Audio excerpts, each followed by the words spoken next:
Por isso, tendo este ministério, segundo a misericórdia que nos foi dada, não desanimamos.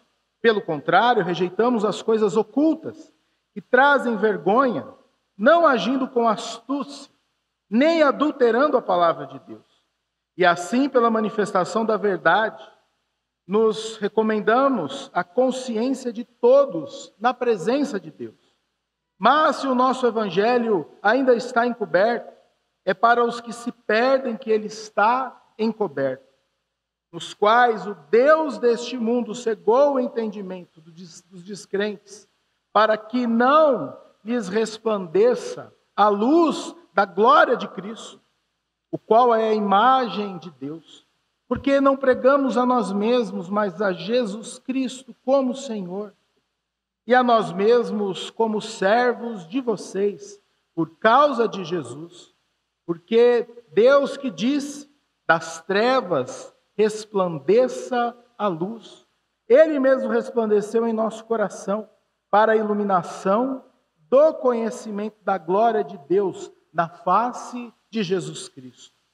Temos, porém, este tesouro em vasos de barro, para que se veja que a excelência do poder provém de Deus, não de nós. Em tudo somos atribulados, porém não angustiados. Ficamos perplexos, porém não desanimados. Somos perseguidos, porém não abandonados. Somos derrubados, porém não destruídos. Levamos sempre no corpo o morrer de Jesus, para que também a vida dele se manifeste em nosso corpo. Porque nós que vivemos somos sempre entregues à morte por causa de Jesus, para que também a vida de Jesus se manifeste em nossa carne mortal.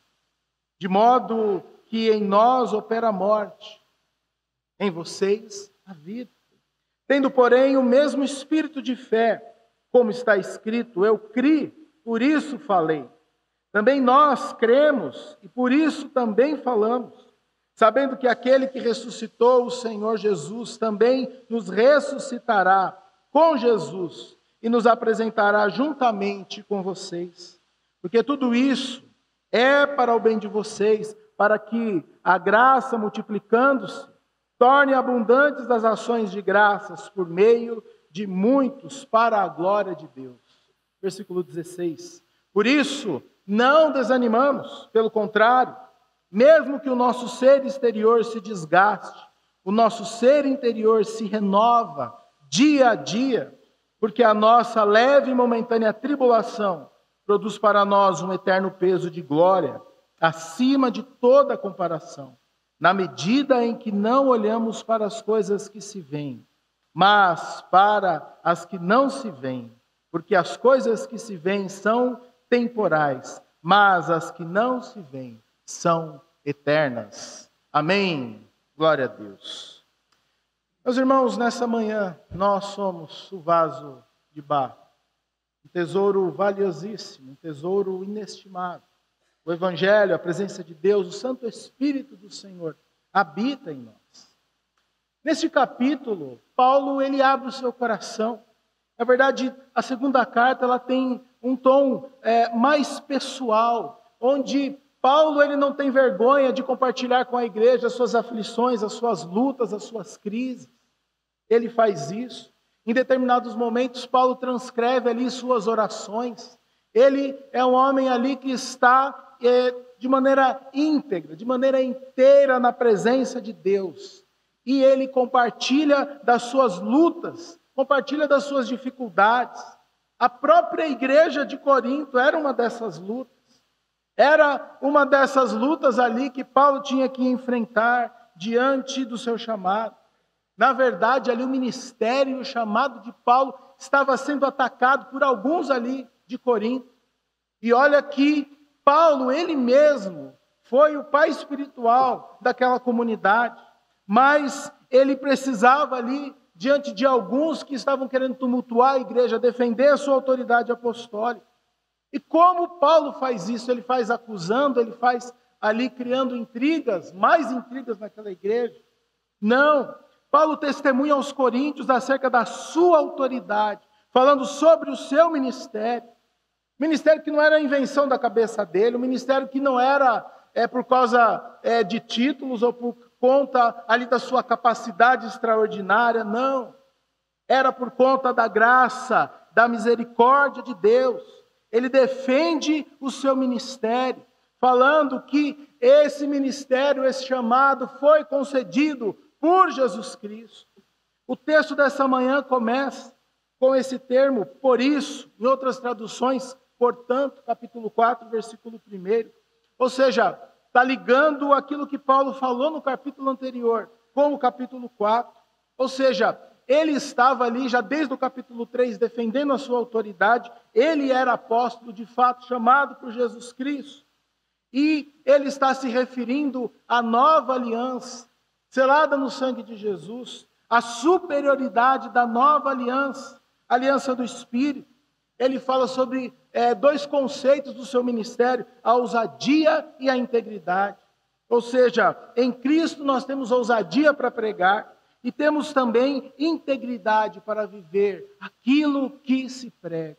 Esse é o resumo de como ele está defendendo o seu ministério. Ele tem ousadia porque isso não é invenção da sua cabeça. Ele foi comissionado por Cristo. Ele, pela graça de Deus, está vivendo o evangelho com integridade. É o ministério que foi chamado, onde ele foi chamado, é fruto da misericórdia do Senhor, não é mérito humano. E ele vai discorrendo aqui no capítulo 4, segundo a misericórdia que nos foi dada, não desanimamos.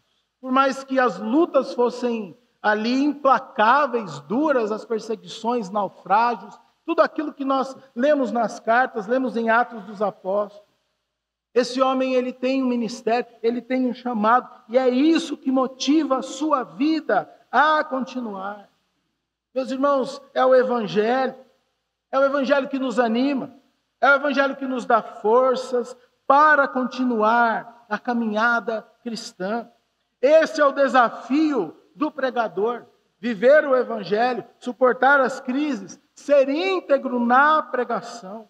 No versículo 2, nós vemos que Paulo diz que ali haviam falsos obreiros, pessoas com astúcias, pessoas ali com más intenções, falsos obreiros que buscavam a promoção pessoal e não a glória de Cristo. Paulo está contando das suas lutas, a igreja de Corinto era uma delas. Ele está dizendo, olha, existem pessoas aí que não estão cooperando com o avanço do Evangelho. Pelo contrário, estão deturpando o Evangelho de Cristo. Pessoas que estão buscando resultados ao invés de fidelidade. Porque o objetivo, porque aqui o que mais precisa ficar claro na vida do crente, na vida do pregador, não são os resultados, mas é a fidelidade na pregação do Evangelho. Esse problema não é de hoje. Ainda hoje nós estamos combatendo, ainda hoje nós estamos vendo pessoas que usam do púlpito, usam dos seus cargos, usam da palavra de Deus, de maneira sórdida, de maneira contrária à vontade de Deus. E ainda muitos hoje estão mais preocupados com a performance do pregador do que com a fidelidade às Escrituras. Meus irmãos, a pregação do Evangelho não precisa de atrativos. O pregador não precisa tornar as Escrituras ou a exposição da palavra mais palatável, para que seja mais agradável. O verdadeiro cristão, ele não adultera a palavra de Deus para ter mais likes ou para se tornar mais popular, mais acessível, para ter mais ouvintes. Pelo contrário, a palavra de Deus nos diz que todas as coisas estão nuas e patentes aos olhos daquele com quem temos de tratar. Hebreus 4:13. O desafio, o meu e o seu desafio, o desafio do cristianismo autêntico, é viver de forma honesta, é viver de forma transparente na presença de Deus e na presença dos homens. Não há o que esconder, não há o que esteja escondido que não seja revelado aos olhos de Deus. Paulo está defendendo o seu ministério, relatando a sua experiência pessoal, mas ele também fala da oposição que ele enfrenta e que cada um de nós enfrentamos. O ambiente que nós somos chamados para pregar o Evangelho é um ambiente desfavorável, é um ambiente de lutas. Olha o versículo 4, nos quais o Deus deste mundo cegou o entendimento dos descrentes, para que não lhes resplandeça a luz do Evangelho da glória de Cristo, o qual é a imagem de Deus. Este é o ambiente que nós somos chamados para pregar o Evangelho, para viver o Evangelho. Um ambiente onde o Deus deste século cegou o entendimento. Pessoas estão alienadas a Deus, a sua vontade, a sua palavra, o seu projeto. E meu irmão, se você ouviu o Evangelho foi pregado a você, o seu coração se inclinou para esta palavra, louve a Deus, porque isso é bênção do Senhor nas nossas vidas, não é mérito nosso, não fomos nós que escolhemos, não foi a nossa opinião ou a nossa escolha, a nossa esperteza. Olha, isso aqui é muito bom, então eu vou entregar o meu coração a Cristo. Pelo contrário, somos salvos pela graça de Deus, e isso não vem de vós, mas é dom, mediante a fé. Isso é dom de Deus, para que ninguém se glorie. Efésios 8, capítulo 2, versículo 8, nos diz que essa graça, ela é despertada no nosso coração. O Senhor implanta a fé no nosso coração para que nós possamos crer. E se o nosso entendimento foi aberto e a luz do Evangelho brilhou na nossa vida, isso é dádiva de Deus, porque muitos ouviram o Evangelho e os seus olhos estão cegos, os seus ouvidos ali estão surdos para esta palavra.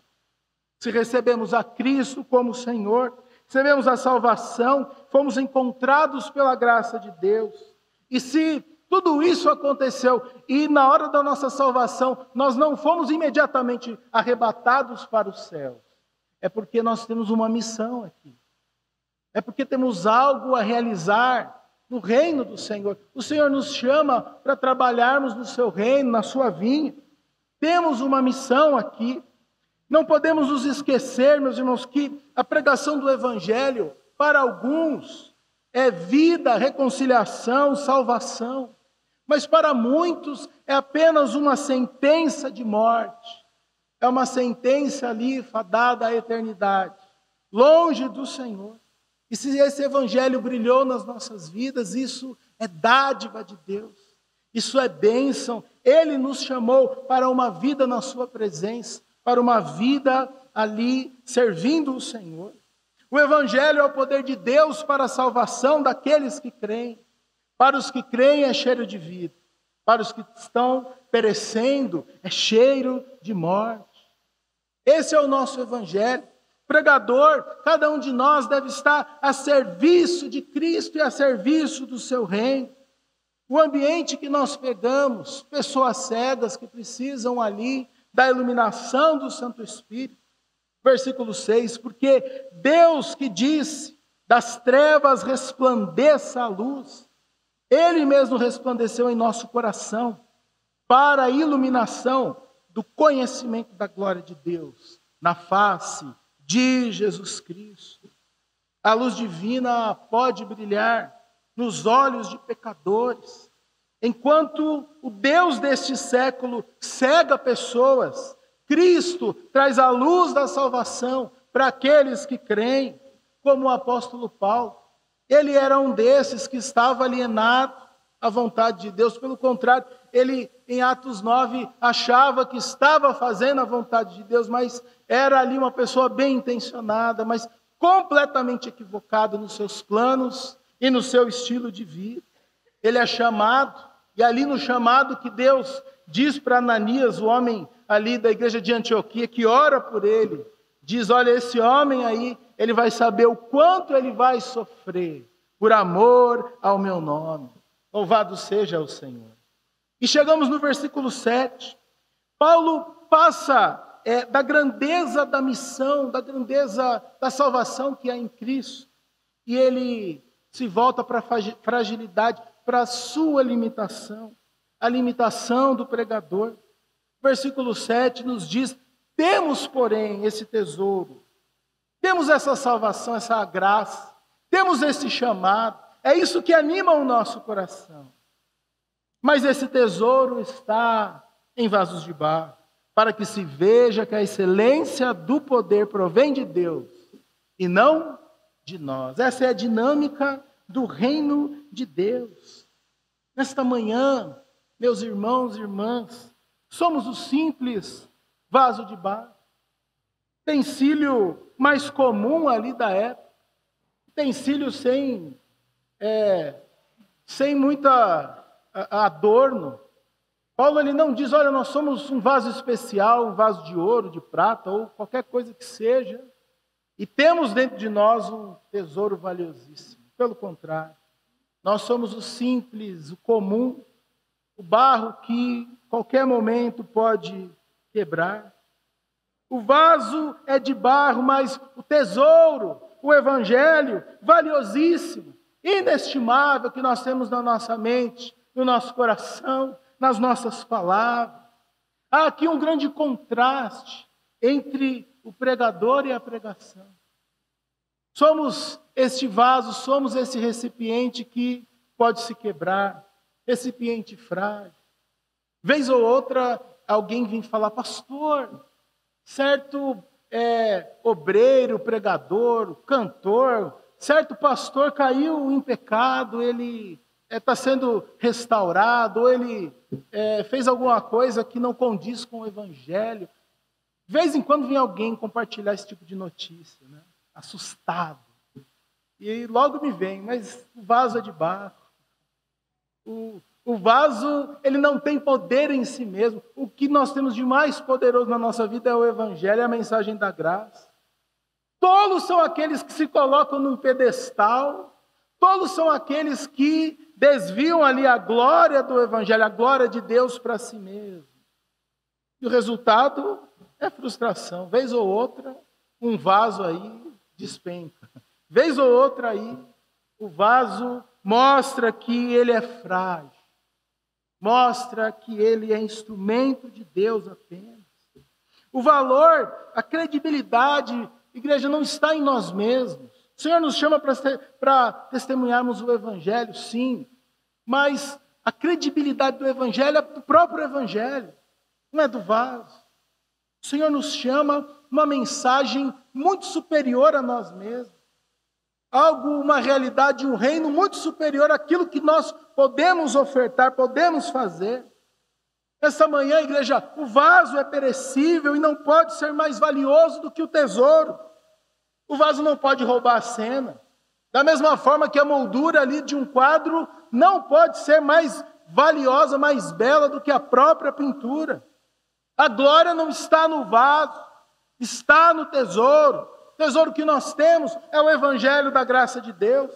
Nós não podemos nos orgulhar de sermos portadores da mensagem do evangelho. Nós somos servos. Essa é a dinâmica da vida do crente. E esse contraste vai ficando mais profundo nos versículos 8 e 9. Ele diz, em tudo somos atribulados, porém não angustiados. Ficamos perplexos, porém não desanimados. Somos perseguidos, porém não abandonados. Somos derrubados, porém não destruídos. Se Paulo abre o coração, aqui no capítulo 4 de 2 Coríntios, eu acho que eu também posso abrir o meu coração, né? Porque às vezes nós estamos diante de um aconselhamento, às vezes nós estamos diante de uma situação, e aquela situação é um espelho diante de nós. Quantas vezes saímos ali, né, recolhendo os cacos, e vamos ali, mesmo atribulados, angustiados, mesmo ali com o coração pesado diante de situações. E quando nós vamos falar ali com o irmão, com a irmã, com o casal, aquela situação é muito parecida com aquilo que nós estamos tratando na nossa vida. Não pense que o pastor ou aquele que prega o evangelho ou um líder ou alguém que você tem uma estima muito grande, não pense que todos os problemas da sua vida já estão solucionados e é por isso que ele prega o evangelho. De maneira nenhuma. Não há vida cristã indolor, não há ministério sem dor, sem crise. O ministério da nova aliança é mais glorioso do que a antiga aliança. Esse é o raciocínio de Paulo. Aquele ministério lá do Antigo Testamento, ele teve glória, mas muito mais glória temos agora no ministério da aliança do Espírito. Mas essa glória, ela é ocultada pelos frágeis vasos de barro. A soberania de Deus, e na sua escolha ele escolheu cada um de nós para simultaneamente fazer uma obra na nossa vida, no nosso coração, mas também tornar o Evangelho disponível neste mundo caído. De acordo com Romanos, capítulo 5, um texto que nos ajuda a entender essa fragilidade. Capítulo 5 de Romanos, versículo 3. Não somente isso, mas também nos gloriamos nas tribulações, sabendo que a tribulação produz perseverança. Perseverança produz experiência. E a experiência produz esperança. Ora, a esperança não nos deixa decepcionados, porque o amor de Deus é derramado em nosso coração pelo Espírito Santo que nos foi dado. Louvado seja o nosso Deus. Essa obra que Ele vai fazendo em nós, essa obra que Deus faz através de nós. Nos momentos de crise, a graça de Deus se transforma ainda mais evidente nas nossas vidas.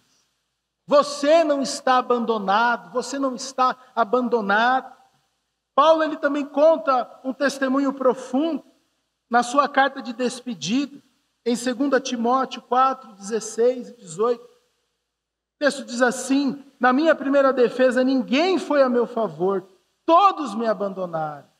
Paulo estava ali para ser julgado, para ser morto. Não tinha ali alguém apoiando ele. Mas olha o versículo 17. Mas o Senhor esteve ao meu lado e me revestiu de forças, para que através de mim a pregação fosse plenamente cumprida e todos os gentios a ouvissem. Fui libertado da boca do leão. O Senhor me livrará também de toda obra maligna e me levará salvo para o seu reino celestial. A Ele glória para todo sempre. Amém. No final da sua vida, ele não está ali com uma grande multidão ali, sendo ovacionado. Pelo contrário, ele está só. Mas o Senhor deu forças, o Senhor estava com ele. Esta manhã, igreja, diante das nossas crises e das lutas diárias, você não está só. Quando nós morremos para o nosso ego, quando nós enfrentamos essas coisas, e isso tem um caráter disciplinar nas nossas vidas, isso nos aproxima da graça de Deus. Quando nós enfrentamos essas situações, a vida de Cristo é revelada em cada um de nós. Em meio às nossas aflições, Cristo é glorificado. Versículo 12. De modo que em nós opera a morte, em vocês a vida. Por mais que o ministério tinha um custo muito alto ali para Paulo, ele diz: olha, a minha vida está perecendo por causa de vocês. Eu estou morrendo a cada dia por conta das preocupações e das lutas do ministério. A morte está sendo aplicada à minha vida, mas a vida do Senhor está sendo aplicada no coração de vocês. É no serviço a Cristo que as lutas e muitas vezes a morte tem operado em nós, mas a vida é concedida para aqueles que nós ministramos. Quantas vezes ministramos, mas o nosso coração é que precisava ser ministrado. Quantas vezes nós damos os passos ali para fazer a vontade de Deus, seja no ministério, seja ali no reino de Deus, mas nosso coração também precisa dessa ministração, desse descanso, desta paz. Ainda em 2 Coríntios, Paulo diz: olha, parecemos que não possuímos nada, mas mesmo assim nós podemos edificar a muitos. Capítulo 6, versículo 10 de 2 Coríntios.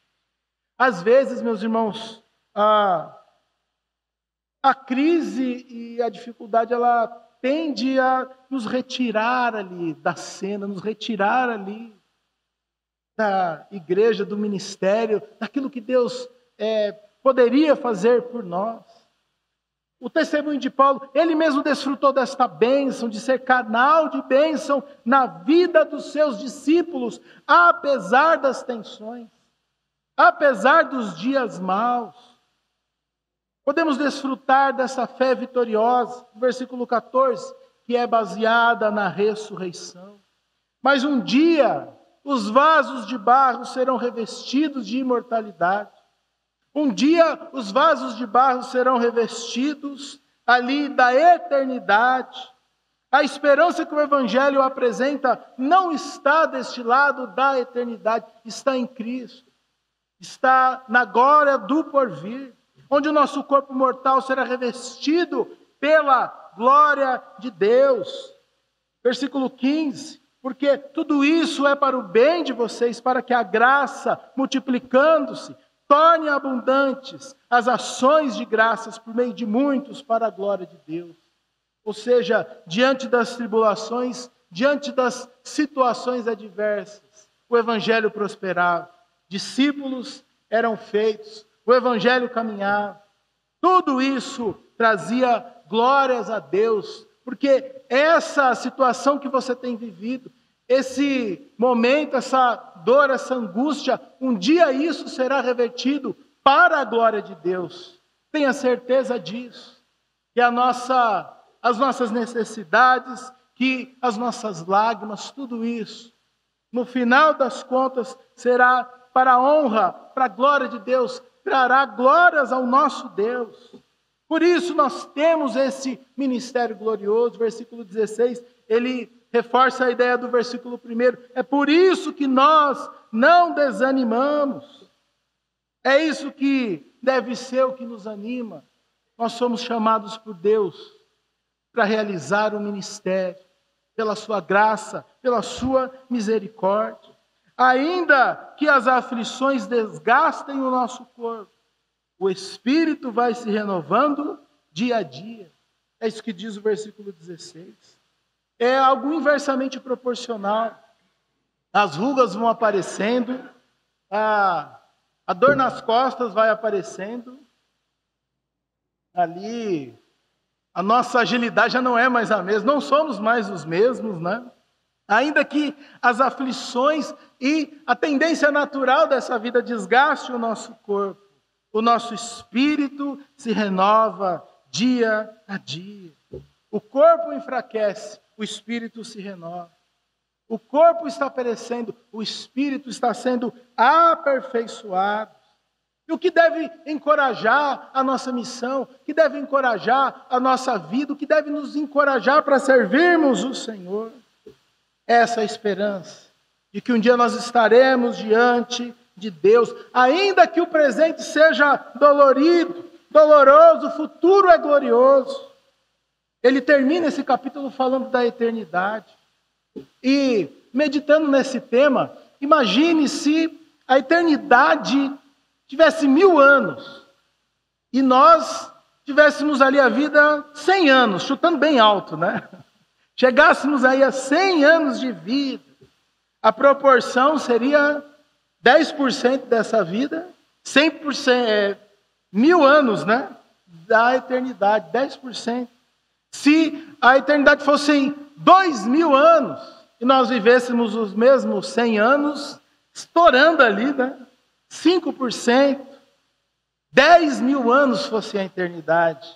A nossa vida aqui de 100 anos seria apenas 1%. E aí, então, nós podemos entender o versículo 17. Leia comigo. Porque a nossa leve e momentânea tribulação produz para nós um peso, um eterno peso de glória acima de toda a comparação. Como podemos comparar os nossos anos com a eternidade? Por isso Paulo diz, olha, o que você e eu nós estamos vivendo é uma leve, é uma momentânea tribulação. E tudo isso vai gerar um peso eterno, um peso enorme, um peso de glória, que não há comparação, meus irmãos. O nosso problema é que nós somos totalmente influenciados por essa realidade que tem prazo de validade, essa realidade que está passando. Mas as portas da eternidade, elas estão abertas. A certeza da vida eterna, a certeza ali do gozo eterno como o nosso Senhor. Ainda que para este mundo, a nossa esperança seja uma pequenina nuvem tamanho da mão de um homem. Ainda que a nossa esperança para o mundo seja um pequenino grão de mostarda. Ainda que a nossa esperança para esse mundo seja loucura ou escândalo. Mas para os que creem, é o poder de Deus. É o poder de Deus que nos sustenta nas nossas vidas, nas nossas lutas, que nos sustenta para a nossa missão. O nosso ministério, a nossa fé, não são baseadas nas coisas que podem ser vistas, mas aquilo que não se vê. Versículo 18, na medida que não olhamos para as coisas que se veem, mas para as que não se veem, porque as coisas que se veem são temporais, mas as que não se veem são eternas. Amém? Que esta palavra traga ânimo para o seu coração. Que esta palavra revele a beleza, a graça do Senhor no serviço, na sua obra. Eu queria apresentar apenas 3 aplicações deste texto para as nossas vidas. Nós falamos hoje sobre os vasos de barro e nós precisamos entender que a nossa humanidade nos limita e nos leva à dependência de Deus. Somos o barro, somos o vaso, somos os servos, somos os escravos. E tudo isso serve para a glória de Deus, mas isso serve também para que nós possamos depender de Deus, para que a excelência do poder fique bem claro que não está em nós, mas está em Deus. Estava me lembrando de um livro que eu li ainda na época do seminário, do escritor Philip Yancey, Decepcionado com Deus. E ele conta ali histórias de pessoas em muitas ocasiões que tiveram crises e ali se rebelaram contra Deus. E outros que, apesar das suas dificuldades, viviam para a glória de Deus. Uma delas era a jovem Caroline. E ela era uma jovem cadeirante que tinha ali uma doença degenerativa. Tinha espasmos, aquela doença que a pessoa não consegue controlar os seus movimentos. Poucas palavras ela conseguia conectar. Mas naquele domingo ela está sendo levada ali para a igreja, na sua cadeira de roda. E a saliva corre ali no canto da sua boca, os seus movimentos, às vezes sons ali involuntários. Mas ela estava ali na igreja e o pregador naquela manhã leu uma carta onde ela ali com muita dificuldade falou, alguém escreveu, e ela contando a respeito da sua fé em Jesus Cristo, do seu coração ali quebrantado na presença de Deus, das suas experiências, mesmo nessa situação que ela estava debilitada. Era um corpo frágil, um corpo debilitado, mas uma fé pura, uma fé renovada. Um corpo que não tinha ali os movimentos que eu e você nós temos, mas uma fé profunda, uma fé sólida em Jesus Cristo. E ali o pregador leu a carta daquela irmã e no final ela cita 2 Coríntios 4:7. A carta da irmã Caroline, ela termina dizendo: temos, porém, esse tesouro em vasos de barro, para que se veja que a excelência do poder provém de Deus, não de nós. Um olhar, muitas vezes, para a igreja pode ser desanimador. Um olhar para as relações entre os irmãos e tantas coisas que nós vemos que se fazem em nome de Deus e não tem nada a ver com Deus, não tem nada a ver com o Evangelho. Eu sempre fico imaginando se eu que nasci numa família protestante, numa família evangélica, eu já tenho dificuldades para olhar algumas crises que a igreja enfrenta. Um corpo, muitas vezes, que está doente, está com muitas enfermidades. Eu imagino alguém que, vendo de fora para dentro da igreja, analisar a igreja, todas as crises, todas as perguntas, mas o que está acontecendo com a igreja de Jesus Cristo? Tantos que foram machucados, tantos conflitos que afastaram pessoas da comunhão, tantas heresias que foram ditas aí em nome do Senhor. Mas, meus irmãos, Deus considerou esse risco de permitir que as suas criaturas fossem portadoras de sua mensagem. Deus correu esse risco, conceder uma mensagem perfeita, uma mensagem divina aos vasos de barro. Deus, na sua soberania, olhou para mim e para você e disse: vale a pena chamar esse homem, chamar esta mulher, para que seja um arauto, para que seja um servo, uma serva do meu reino. Mas as nossas limitações, elas nos levam à dependência dessa graça de Deus. Em segundo lugar, se nós sofremos aflições ao proclamar a Cristo, isso não significa a nossa destruição. Pelo contrário, a igreja e o crente, nós reencenamos a vida de Cristo. Se nós não entendermos que a minha vida, a sua vida, nós estamos de certa forma vivendo ali como Cristo viveu, se nós não entendermos que os nossos sofrimentos, as nossas lutas, tudo isso é para a glória de Deus e tudo isso será revelado de maneira gloriosa, dará glórias a Deus. Se nós não entendermos isso, o nosso cristianismo será um tiro no nosso pé. No século I, Paulo estava combatendo um tipo de heresia que colocava o pregador e a sua oratória em evidência. Em 1 Coríntios, capítulo 2, versículos 4 e 5, último texto dessa manhã, meus irmãos. Ele diz assim, 1 Coríntios 2, 4 a 5, a minha palavra e a minha pregação não consistiram em linguagem persuasiva, de sabedoria, mas em demonstração do Espírito e de poder, para que a fé de vocês não se apoiasse em sabedoria humana, mas no poder de Deus. Paulo vai pregar para aquela igreja, Paulo vai visitar aquela igreja, ele deixa todo o conhecimento, tudo aquilo que esse mundo muitas vezes entulha a mensagem do Evangelho. O Evangelho estava sendo corrompido por aqueles que queriam ser mais importantes do que a mensagem. O que está em jogo aqui é a fidelidade ao Senhor. O Senhor chama vasos que muitas vezes sofrem, muitas vezes as suas limitações são evidentes. O Senhor nos chama para sermos fiéis, para que a nossa fidelidade seja vista por todos. E por último, nesta manhã, meu irmão e minha irmã, não desanime.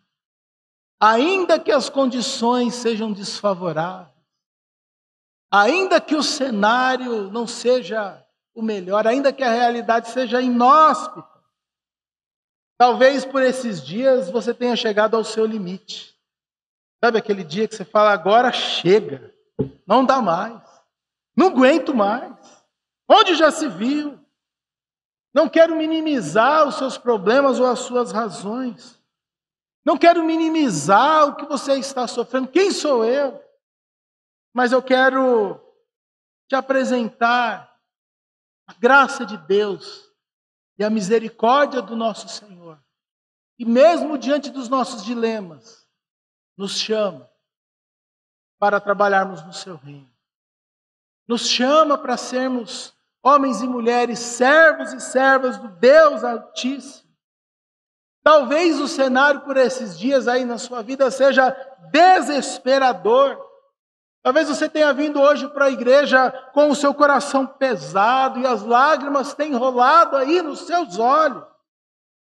Talvez a falta de esperança, o desânimo está tentando roubar você. Está tentando dizer que Deus não é suficiente nesta situação. A vontade de muitos talvez seja de desistir.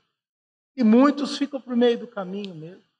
Quantos desviados, quantas pessoas que não aguentaram ali o calor da batalha, que não aguentaram ali as provas, as durezas ali da vida cristã. Eu desejo nessa manhã que seu coração seja edificado, que você não desanime, porque você pode edificar muitos, você pode ser bênção, você pode confiar mais no Senhor. O vaso é de barro, mas o tesouro é valiosíssimo. O nosso Deus, Ele é poderoso. Que esta mensagem ilumine a sua mente e traga ânimo para o seu coração. Em nome de Jesus.